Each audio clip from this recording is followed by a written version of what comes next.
baik, selanjutnya kita akan bahas contoh soal yang berbeda, dimana di sini kita akan bahas terkait dengan PT Batam Elektronik. Nah, di sini nanti juga kita hitung bagaimana penggunaan tingkat biaya dan pemicu biayanya berdasarkan pada tingkat aktivitas yang ada. Oke, yang pertama adalah terdapat biaya produksi untuk dua jenis produk yang dihasilkan, yaitu produk 100 dan produk 200. Di sini kalian lihat ada biaya produksi part 105.000, part 220.000. Nah, adapun juga biaya tenaga kerja langsung di sini ya, 10 juta 40 juta, biaya tenaga kerja langsung 8 juta dan 22 juta. Dan di sini juga ada biaya pengesetan mesin 100 400, jumlah pengecekan 300 dan 700. Ada jumlah pesanan pembelian bahan 50 dan 150. Di sini totalnya ya. Terus jam mesin ada 5.000 jam penggunaan mesin untuk part 100 dan 20.000 jam mesin untuk part 200. Perubahan rekayasa, part 100 dibutuhkan 100 perubahan, part 200 300 perubahan, jumlah unit produk cacat pada part 160, part 240. Oke, maka total untuk tiap aktivitas ini untuk jenis biayanya pada produksi 25.000 unit, untuk biaya bahan baku langsung 50 juta, biaya tenaga kerja langsung 30 juta, jumlah pengesetan mesin 500, jumlah pengecekan 1000, jumlah pesanan pembelian 200, jumlah jam mesin 25.000, perubahan rekayasa 400, dan jumlah unit produk cacat 100.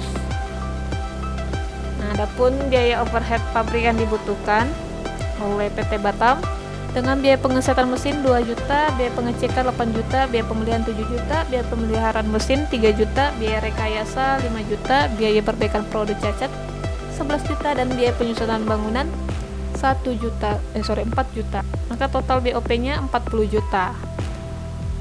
Nah, yang pertama, ketika kita menggunakan perhitungan biaya berdasarkan aktivitas, ada yang namanya tingkat biaya dan pemicu biaya. Nah, ketika kita membedakan berdasarkan pada tingkat aktivitas yang ada, yang perlu kita lakukan adalah mengklasifikasikan biaya overhead pabrik berdasarkan pada tingkat aktivitasnya. Nah, di sini kan ada aktivitas yang ada. Terus ada 4 aktivitas. Yang pertama pada tingkat aktivitas unit. Di sini tingkat unit adalah biaya pemeliharaan mesin 3 juta, biaya perbaikan produk cacat 11 juta. Aktivitas tingkat batch ini ada aktivitas yang terjadi terkait dengan biaya pengesetan mesin 2 juta, biaya pengecekan 8 juta, biaya pembelian 7 juta. Pada tingkat aktivitas produk masuk pada biaya rekayasa senilai 5 juta. Untuk aktivitas tingkat fasilitas, biaya penyusutan bangunan pabrik 4 juta rupiah.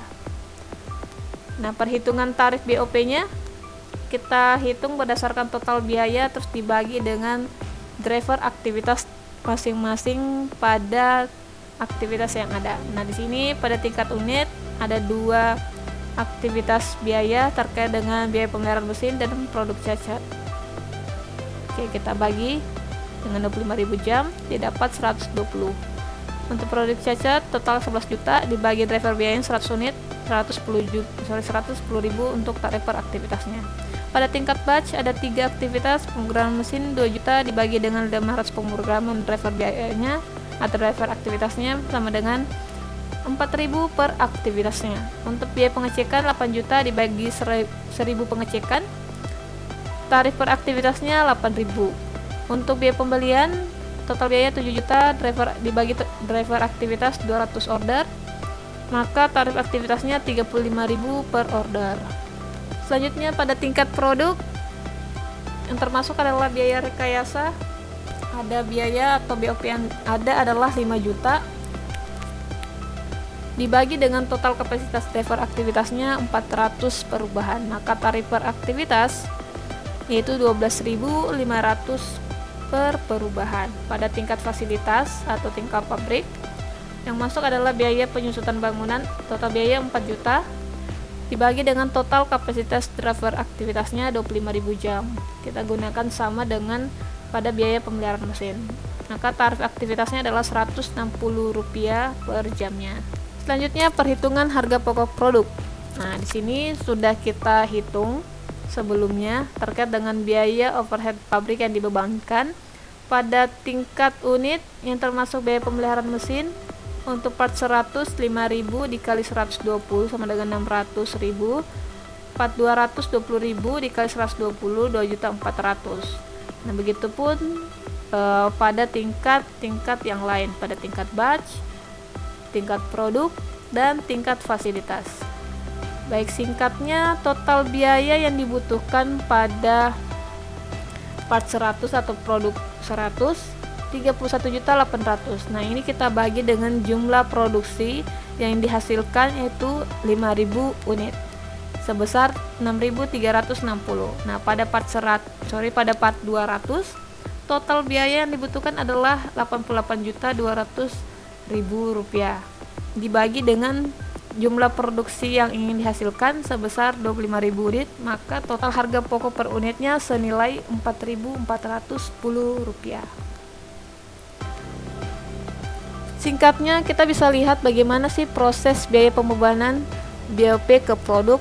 Nah, yang pertama kita lihat biaya overhead pabrik berdasarkan pada aktivitas yang ada atau biaya sumber daya yang muncul seperti mengeset mesin, mengecek bahan baku, membeli bahan baku, melakukan pemeliharaan mesin, melakukan rekayasa, memperbaiki produk cacat, dan penyusutan bangunan pabrik. Yang selanjutnya, setelah kita ketahui, perlu kita klasifikasikan ke biaya berdasarkan tingkat aktivitas yang ada, berdasarkan pada tingkat unit, tingkat batch, tingkat produk cacat, dan tingkat fasilitas. Nah, di sini pada tingkat unit yang termasuk dalam contoh soal tadi, biaya pemeliharaan mesin dan biaya memperbaiki produk cacat. Untuk biaya tingkat unit ini terkait dengan biaya yang pasti akan meningkat ketika suatu unit diproduksi. Tentunya terkait dengan biaya pemeliharaan mesin, semakin banyak kita memproduksi suatu produk, maka biaya pemeliharaan mesin juga semakin meningkat. Sedangkan tingkat batch ini terkait dengan biaya yang disebabkan oleh jumlah batch yang diproduksi dan dijual. Nah, seperti tadi contoh soal dibahas biaya pengesetan mesin, biaya pengecekan bahan baku, biaya pembelian bahan baku. Nah, pada tingkat produk terkait dengan biaya yang dikeluarkan oleh perusahaan pada biaya yang terjadi untuk mendukung sejumlah produk yang berbeda yang dihasilkan.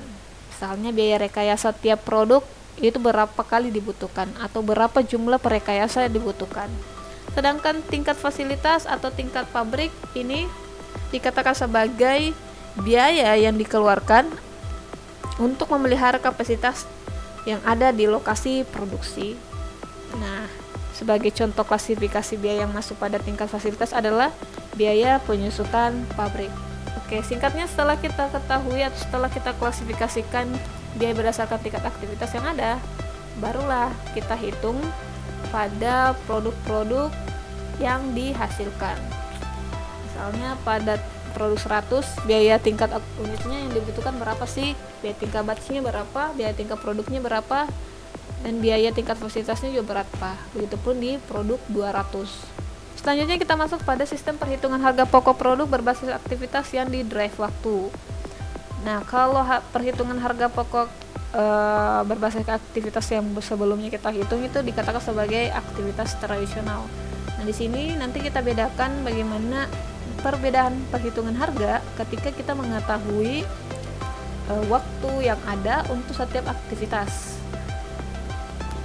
Nah, perhitungan harga pokok produk berbasis aktivitas tradisional activity based costing mengasumsikan bahwa sumber daya digunakan dengan kapasitas penuh, full capacity, dan tidak memperhitungkan waktu yang tidak terpakai, idle time. Akibatnya tarif aktivitas terlalu tinggi dan pembebanan biaya aktivitas ke produk juga terlalu tinggi.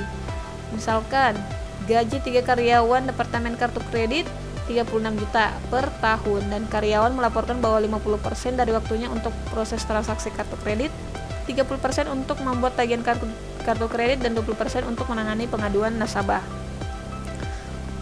Coba kita hitung pembebanan biaya beban gaji ke setiap aktivitas berdasarkan pada memproses transaksi 50% dikali 36 juta sama dengan 18 juta, membuat tagihan 30% dikali 36 juta sama dengan 10.800.000, menangani pengaduan nasabah 20% dikali 36 juta sama dengan 7.200.000. Selanjutnya kita coba hitung berapa sih tarif per aktivitasnya. Nah, di sini kita klasifikasikan 3 aktivitas dan total biayanya juga sudah ada. Nah, untuk memproses transaksi kartu kredit, kita lihat konsumsi aktivitasnya berdasarkan 100.000 transaksi yang ditangani. Maka kita bagi dari 18 juta dibagi dengan 100.000 sama dengan Rp180 per transaksi. Aktivitas per transaksinya itu adalah Rp180. Untuk membuat tagihan kartu kredit, total biaya 10 juta dibagi dengan konsumsi aktivitasnya berdasarkan pada 3.000 tagihan yang ditangani, maka tarif aktivitasnya 3.600 per tagihan. Untuk menangani pengaduan nasabah, total biaya ada 7.200.000 dibagi dengan konsumsi aktivitasnya berdasarkan pada penanganan 1.000 pengaduan, maka tarif aktivitas per pengaduannya adalah 7.200. Langkah pembebanan biaya sumber daya ke aktivitas pada perhitungan harga pokok produk berbasis aktivitas yang di-drive waktu perlu mempertimbangkan 3 hal. Yang pertama, mengestimasi biaya sumber daya per menit. Yang kedua, mengestimasi lamanya waktu untuk aktivitas untuk melaksanakan setiap jenis aktivitas. Terus yang ketiga, menghitung tarif aktivitas. Yang pertama, kita mengestimasi biaya sumber daya per menit. Nah, dalam mengestimasi sumber daya per menit, kita perlu lakukan dengan cara mengestimasi kapasitas praktis dari sumber daya yang digunakan dalam bentuk persentase dari kapasitas teoretis. Umumnya kapasitas praktis 85% digunakan untuk mesin, di mana 15%-nya digunakan untuk pemeliharaan, reparasi, dan fluktuasi penjadwalan produksi. Sementara kapasitas praktis 80% untuk karyawan, di mana 20%-nya digunakan untuk istirahat, datang, pulang, komunikasi, dan pelatihan yang diberikan untuk karyawan.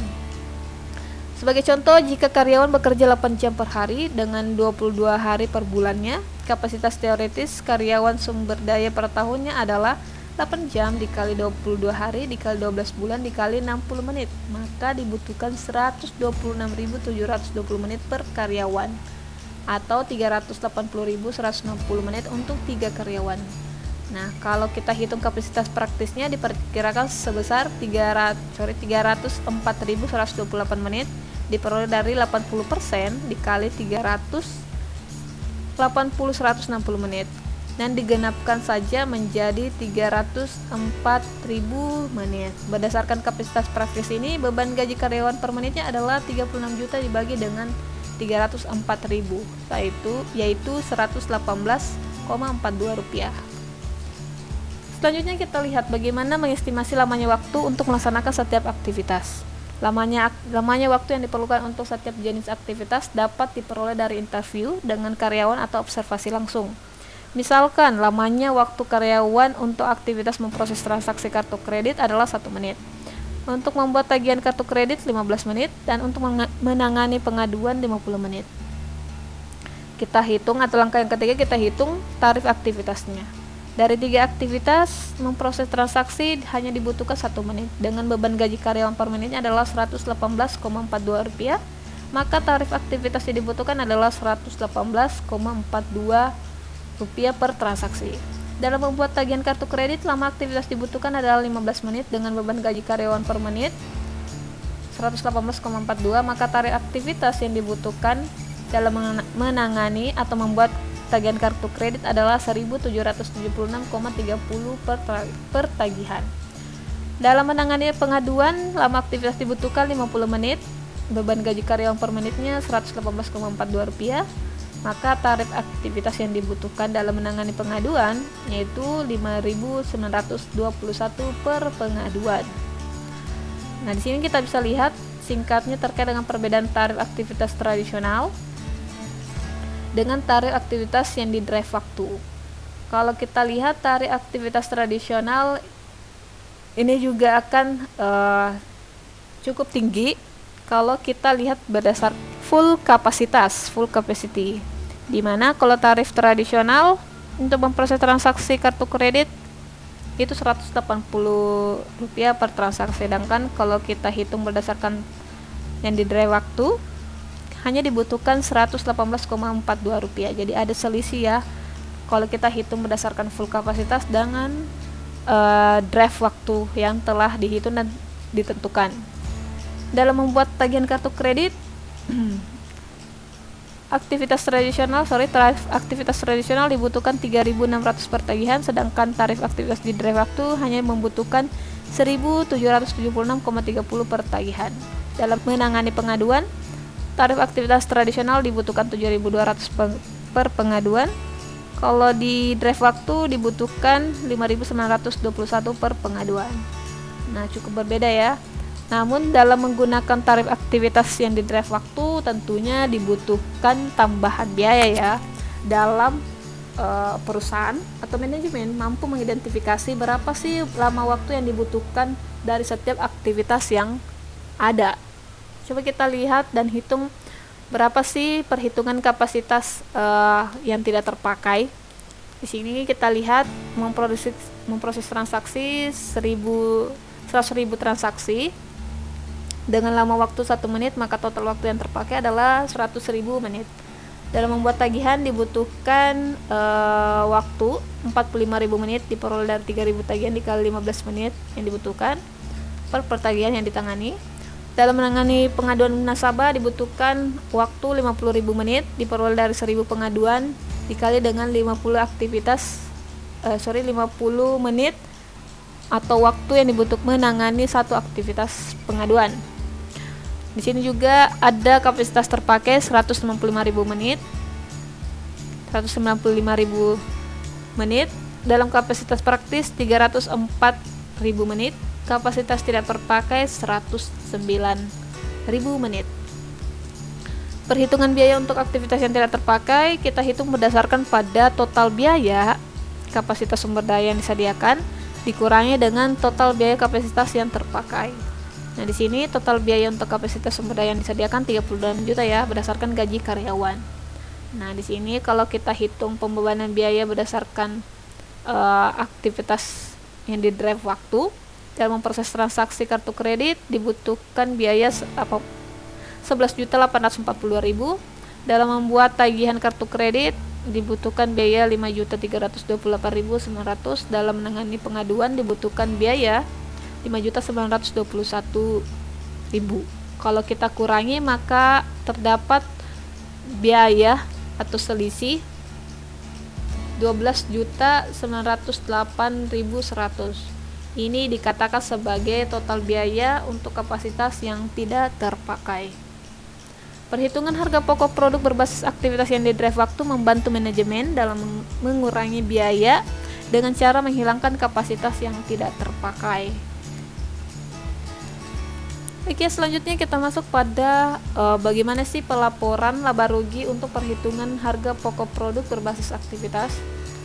Jika perusahaan menerapkan perhitungan harga pokok produk berbasis aktivitas, maka biaya dalam laporan laba rugi diklasifikasikan menjadi biaya bernilai tambah (value added cost) dan biaya tidak bernilai tambah (non-value added cost).